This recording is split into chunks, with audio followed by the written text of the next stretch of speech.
27-ci gündükü müharibə davam edir və demək olar ki, bir ayda da deyə bilərik və perspektivdə Amerika tərəfinin dediyi kimi, Mərkəzi Kəşfiyyat Dairəsinin direktorunun dediyi kimi 4-6 həftə çəkəcək. Belə çıxır ki, hələ qarşıda 2 həftə var.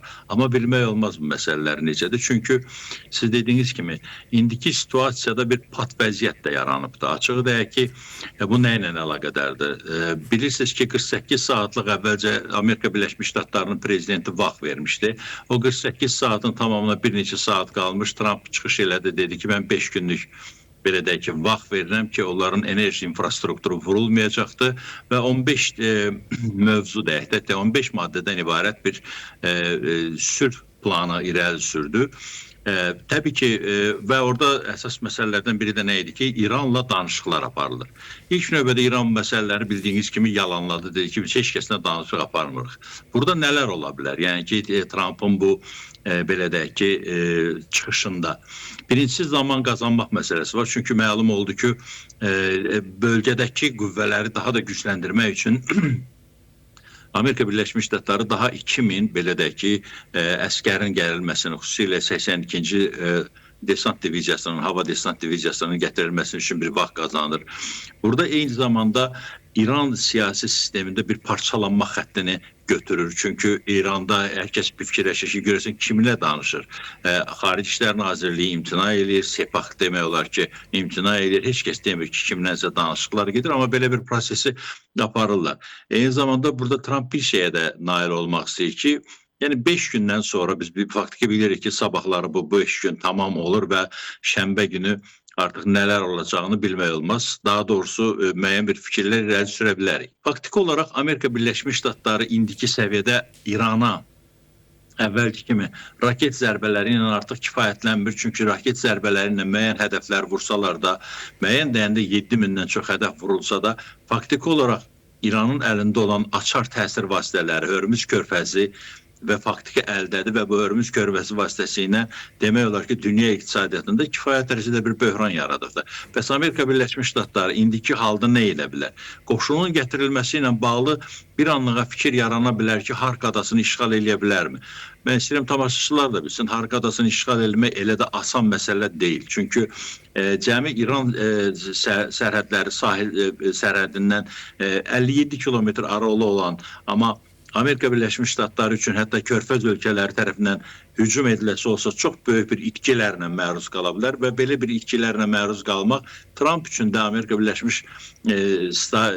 Birləşmiş Ştatlarının siyasi elitası üçün də gözlənilməz olacaq. Çünki bilirsiniz, mən istəyirəm bir daha xatırladım ki, cəmi 13 nəfərin indiyənə qədər ölüb də Amerikan əskəri və bunun hər birinin tabutunu Amerika Birləşmiş Ştatlarının prezidenti özü qarşılayır, yola salır. Yəni ki, faktiki olaraq cəmiyyətin kifayət dərəcədə ciddi təzyiqi var ki, bu müharibə bizim müharibə deyil, İsrailin müharibəsidir, bu İsrailin müharibəsində biz nə getirik? Bax, bu dilemma qarşısında qalıbdır faktiki olaraq Trumpda.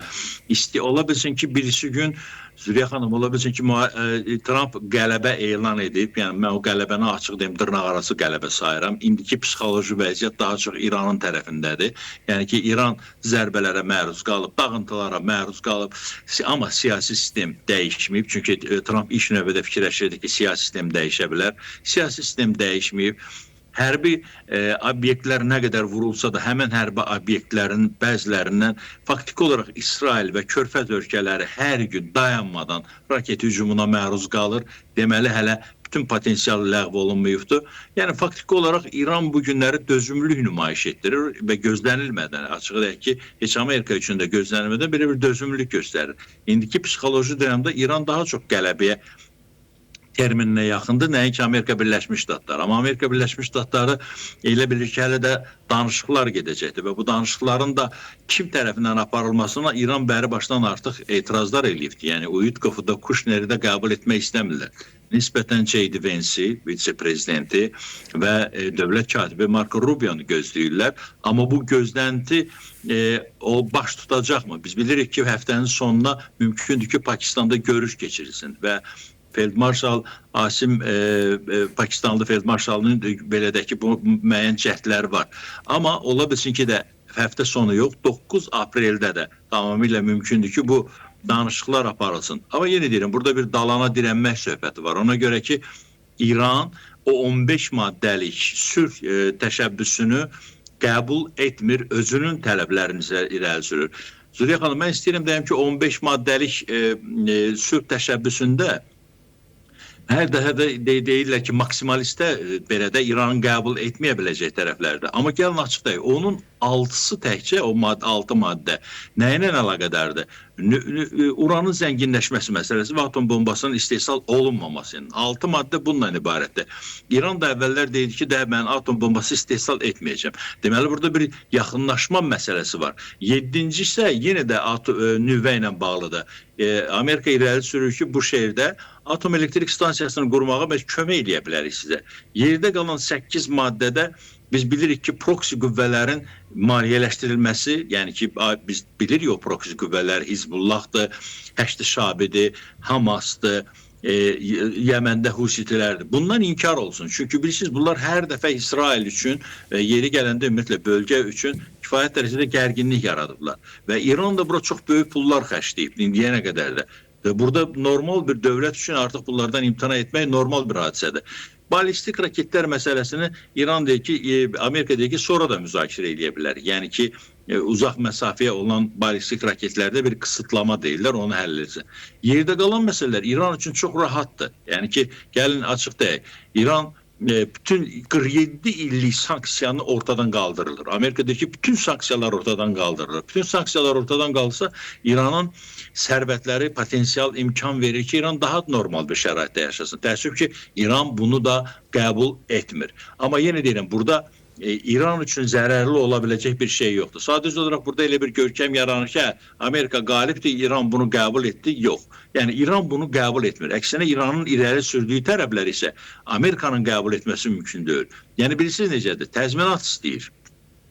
Təzminat istəyən dövlət o demək ki, təzminat verəcək dövlət məğlub dövlət sayılır. Amerika bunu qəbul etməyəcəkdir ki, mən təzminat ödəyəsi deyiləm. Yeri gəlmişkən bir fikir də irəli sürülüb ki, əgər təzminat o vaxt ödəyə bilərəm ki, sülh müqaviləsi bağlanılır. Yəni ki, istənilən 15 maddə. Üstəlik, Amerika İranın neft-qaz yataqlarını birgə istismarına başlayır İranla birlikdə və oradan əldə edilən gəlirlərin müəyyən hissəsini İrana yönəldə bilər. Yəni bunu İran da təbii ki, bunu heç qəbul eləmək istəmir. İkincisi, orada bir məsələ İran soruşur ki, zəmanət verilsin ki, bir daha müharibə olmayacaq. O zəmanət o vaxt verilər ki, Amerika Birləşmiş Ştatlarının da o nüvə ilə bağlı, uranın zənginləşməsi ilə bağlı şərtləri, ilk şərt, əsas müharibəyə səbəb olan şərt də budur. Bu ortadan qaldırılsın ki, sən orada deyilən kimi ki, İsfahanda, Natansdakı belə deyək də ki, o uranın zənginləşməsi, bütün o strukturu demontaj eləsin, bir daha buna yaxınlaşmasın, atom bombasını da istehsal etməyəcəyini faktiki olaraq öhdəlik götürsün, mövcud zənginləşmiş uranı da Amerika Birləşmiş Ştatlarına və yaxud da Beynəlxalq Atom Agentliyinə, yəni Rafael Grossi'yə təqdim eləsin. Çox təəssüf ki, bax, belə bir dalan, tupik vəziyyət yaranıbdır. İran qəbul etmir. Amerika Birləşmiş Ştatları müharibəni davam etdirmək açığı deyim, niyyətində deyil. Ola bilsin ki, Amerika Birləşmiş Ştatları manevr eləsin. Bax, sabah yox, birisi gün elə bir vəziyyət yaratsın ki, hamı gözləyir ki, quru qoşunlar necə hərəkət edə bilər. Dənizdən enməklə, havadan enməklə, desantla İrana hansısa bir şəkildə belə də ki, məğlub etmək mümkün deyil. Mümkündür ki, quru sərhəddən. Quru sərhəddə isə yalnız İraqdan daxil ola bilər. İraqdan daxil olması isə çox böyük ciddi fəsadlar törədə bilər. Çünki orada bir Həşd-i Şabi də var. Yəni ki, İran əskərləri, Amerika əskərləri üçün həmişə problem yarada bilər orada. Düzdür, qarşıda Kürt belə də ki, muxtariyyəti istəyən bir silahlı qüvvələr var. Ondan sonra isə Azərbaycan, Cənub Azərbaycan gəlir. Yəni ki, bizim acımızdan Güney soydaşlarımız gəlir. Bütün bunlar da çox böyük itkilərə gətirə bilər. Heç də Amerika yaxşı qarşılanmaz. Ona görə də çox güman ehtimal olunan məsələ nədir? Trump deyəcəkdir ki, biz bütün obyektləri vurduq, dağıtdıq, demilitarizasiya elədik. İndi isə biz qalibik, müharibəni istəyirsə İsrail davam etdirsin. Yəni bilirsiniz, burada İsrail doğrudan da davam etdirmək fikri var. Çünki İsrail Müdafiə Naziri ilə bu saatlarda belə bir bəyanat verdi ki, biz Sepahın bütün rəsmilərini bir-bir tapıb öldürəcəyik. Bir yeri gəlmişkən elə bir dünən Bir öldürüblər. komandanı öldürülüb, bəli. Komandanı, dəniz komandanını ki, o minaları düzən, yəni ki, Hörmüz körfəzində minaları düzən komandan öldürüb. Bu çox ciddi bir məsələdir. Çünki böyük bir qüvvədir. Yəni faktiki olaraq İsrail də geri çəkilmir, İran da geri çəkilmir. Amerikanın geri çəkilmə ehtimalı isə daha çoxdur. O geri çəkilməyi sadəcə olaraq necə bəzəyəcəkdir? Yəni açığı deyək ki, Trump'ın şəxsiyyətində, şəxsi xarakterindən irəli gələrək deyək ki, biz istədiyimizə çatdıq və gözləyirik. Amma bu sülh deyilmi, olmayacaqdır. Bu maksimum Amerika tərəfindən bir ateşkəs olacaqdır. İran da ona gedəcəkdirmi, yoxsa getməyəcəkdirmi? Çünki burada əsas hədəflərdən biri də bilir ki, Körfəz ölkələrdir. Körfəz ölkələrində Amerika Birləşmiş Ştatlarının təhlükəsizliyi təmin etmək vədi belə bir növ deyək suya düşübdür. Və o inam azalıbdır ki, yəni kifayət dərəcədə qoruya bilmədi və çox böyük belə deyək ki, maddi və digər dağıntılara, fəlakətlərə səbəb oldu Körfəz ölkələrində. Bax, belə bir situasiyada Amerikanın müharibəni dayandırmaq bəyanatı daha çox ehtimal olunur. Söhbət yəqin ki, 2 gündən sonraki prosesdən gedir. Ona qədər İran tərəfindən bir müsbət addım atılacaqmı? Yəni Pakistanda danışıqlara gedəcəklərmi? Bu da variantlardan biridir. Ümumiyyətlə istəyirəm Züleyxa xanım, tamaşaçılar da bilsin, siz də. Burada proses elə gedir ki, 3 tərəf var. İsrail, Amerika, nə qədər bir yerdə olsalar da yeri gəldi Amerika müharibədən çəkilmək istəyir. İsrail isə çəkilmək istəmir. Amma İsrail də tək qalmaq istəmir İranla birbaşa. Çünki hep məlum olur ki, İranın hələ də müəyyən bir potensialı var. Amerika nə dərəcədə bundan sonra İsrailə kömək eləyəcək? Biz bilirik ki, bu belə deyək ki, silah məsələsində biraz fasilə də yarana bilər. Çünki Trump göstəriş verib ki, 4 dəfə artırsınlar silah istehsalını. Bütün bunlar, bax, bu proseslər birmənalı proqnoz verməyi çətinləşdirir.